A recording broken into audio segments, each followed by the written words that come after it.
दोस्तों आज हम बात करने वाले हैं संगठन की प्रक्रिया के बारे में, मतलब ऑर्गेनाइजेशन प्रोसेस के बारे में।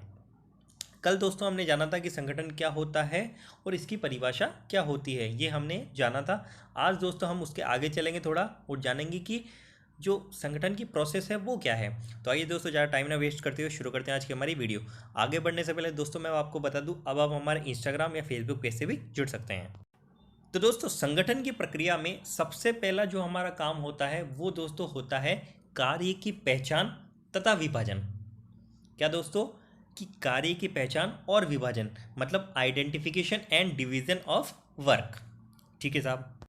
अब दोस्तों यहाँ पर ये कार्य की पहचान से क्या मतलब है? कार्य की पहचान से दोस्तों मतलब ये है कि हमने जो प्लान सेट किया है, हमने जो ऑब्जेक्ट सेट किए हैं कंपनी के, उसे पूरा करने के लिए हमें कौन कौन सी एक्टिविटीज़ हैं जो करनी है। उसे पूरा करने के लिए हमें कौन कौन सी एक्टिविटीज़ है वो करनी, उसकी पहचान करना कि हमें भैया ये काम करना है। तो उसकी हम पहले पहचान करेंगे। फिर दोस्तों हम क्या करेंगे, उस पूरे कार्य को छोटी छोटी एक्टिविटीज़ में बांट देंगे, मतलब छोटी छोटी यूनिटों में हम बांट देंगे। पूरे एक बड़े कार्य को छोटी यूनिटों में बांट देंगे। अब ऐसा क्यों करेंगे दोस्तों? तो सिंपल सा एक रीजन है कि बांटने से क्या है, बांटने से किसी एक आदमी पे बर्डन नहीं पड़ता। सिंपल सी बात है, कोई भी काम होता है तो मिल बांट के करते हैं ना, और आपसी सहयोग से करते हैं। आपसी सहयोग से क्या होता है, काम अच्छा होता है और एक आदमी पर बर्डन नहीं पड़ता। अच्छा, बर्डन तो नहीं पड़ता, ये बात भी ठीक है। इसके अलावा एक फ़ायदा और है। एक फ़ायदा क्या है कि काम का पुनरावृत्ति नहीं होती, मतलब काम का डुप्लीकेशन जो है वो नहीं होता है। क्योंकि छोटे भागों में हम बांट देते हैं ना, तो काम बढ़ जाता है सब में। हाँ भाई, डिफाइन हो जाता है लोगों को उनका काम है। तो उससे क्या होता है दोस्तों कि काम जो है जिस विभाग का है, जिस डिपार्टमेंट का है, जिस आदमी का है वही करता है, दूसरा आदमी नहीं करेगा। ठीक है। तो काम की पुनरावृत्ति, अगर अपन काम बांटेंगे नहीं तो अपने को पता नहीं चलेगा कि ये काम हो गया कि नहीं हो गया। जब अपने को डिफाइन नहीं होगा कि किसका क्या काम है, तो हो सकता है ये कंपनी में एक ऐसी कंडीशन आ जाए कि एक ही काम दो बार हो जाए। एक ही काम दो बार हो सकता है, क्योंकि अपने को पता ही नहीं होगा कि ये इसका काम है या उसका काम है, ये काम पूरा हुआ कि नहीं। अपने को जब पता ही नहीं चलता है ये, क्योंकि संगठन नहीं है तो अपने को पता नहीं चलता है और सारी व्यवस्था नहीं हो पाती है। तो ऐसा हो सकता है कि काम का डुप्लीकेशन हो जाए। तो इससे कौन बचाता है दोस्तों? संगठन हमें बचाता है। ठीक है। तो कार्य की पहचान और विभाजन, ये संगठन की प्रक्रिया का पहला भाग है। अब इसका दोस्तों दूसरा भाग क्या है? दूसरे भाग का दोस्तों नाम है विभागीकरण, मतलब डिपार्टमेंटलाइजेशन। अब विभागीकरण का क्या मतलब है दोस्तों? तो आपने छोटी छोटी यूनिट्स में तो बांट दिया है काम को छोटे छोटे भागों में तो बांट दिया। ठीक है। अब क्या करेंगे दोस्तों, जो एक ही नेचर के काम है, मतलब दिखने में जो एक जैसे लगते हैं, जो काम एक ही नेचर के हैं, दिखने में एक जैसे लगते हैं, उनका एक हम अलग ग्रुप बना देंगे। उनका हम क्या करेंगे, एक अलग ग्रुप बना देंगे। और इस ग्रुपिंग को दोस्तों हम क्या बोलेंगे? डिपार्टमेंटलाइजेशन, यानी कि विभागीकरण।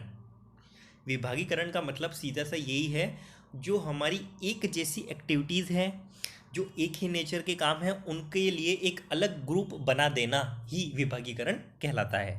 विभागीकरण से दोस्तों और क्या होता है, जो हमने कोई ग्रुप बनाया है ये अपने आप में स्वतंत्र होंगे, इनका अलग अस्तित्व होगा। ठीक है। और आपस में ये सभी इंटरलिंक्ड होंगे, जिससे सही कम्युनिकेशन हो सके। अब दोस्तों यदि एग्जाम्पल की बात की जाए जैसे, तो मान लो दो कंपनियां हैं। एक कंपनी ऐसी है जो केवल एक ही प्रोडक्ट पे काम करती है।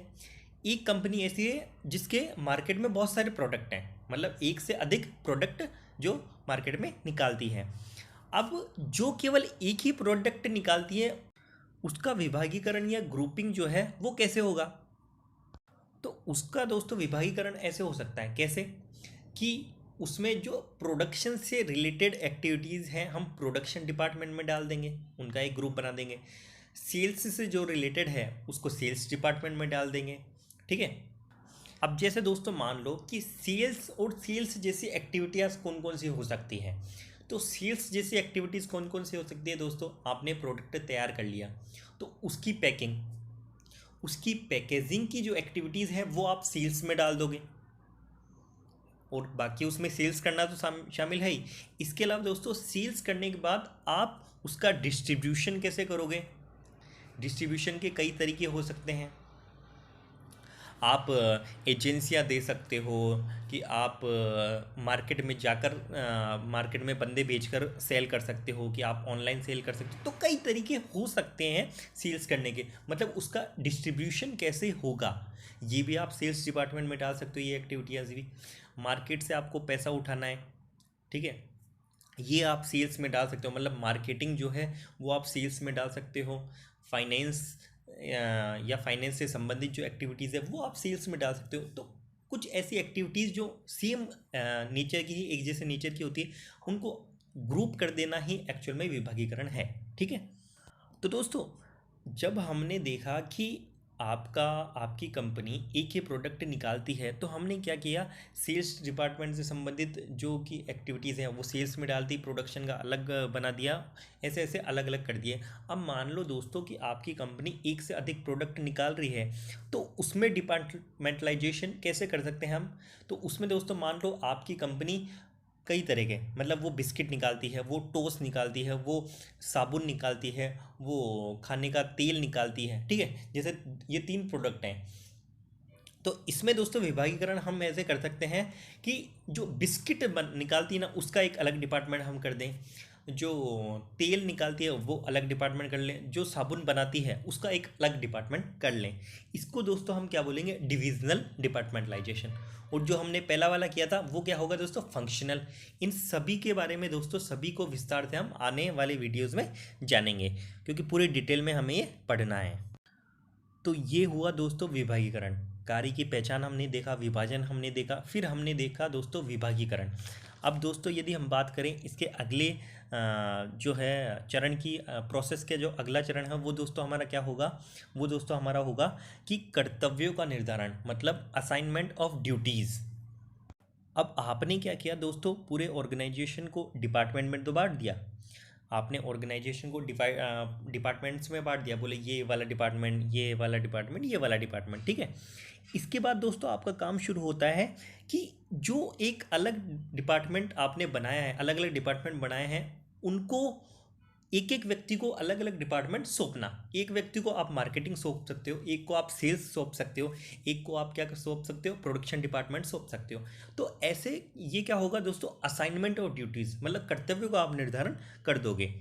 प्रत्येक कार्य, मतलब एक कार्य एक व्यक्ति, ठीक है।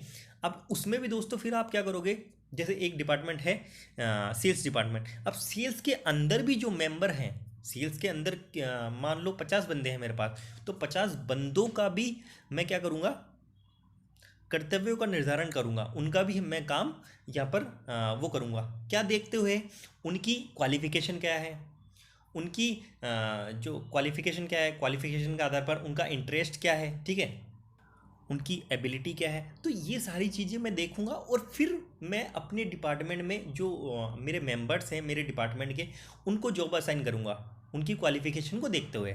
अगर मैं क्वालिफ़िकेशन नहीं देखता हूँ तो क्या होगा दोस्तों, मेरा काम जो है सही ढंग से नहीं हो पाएगा। अगर दोस्तों मैं फाइनेंस का काम एक आर्ट्स वाले बंदे को सौंप दूँ तो कैसा रहेगा, या साइंस वाले बंदे को। मैं फाइनेंस का काम, नॉर्मल सी बात है कि कॉमर्स वाले बंदे जिसने सीए कर रखा हो या एमबीए कर रखा हो फाइनेंस में, मैं उसको प्रायोरिटी दूंगा, उसकी क्वालिफिकेशन देखूंगा, फिर उसको प्रायोरिटी दूंगा। तो इस तरह से जॉब असाइन किया जाता है। और जॉब असाइन कर दोस्तों मैं क्या दूंगा उनको, जॉब डिस्क्रिप्शन। जॉब डिस्क्रिप्शन में क्या लिखा होगा, बोले भैया आपका ये काम है, आपको ये काम करना है, उसमें ये लिखा होता है, ठीक है।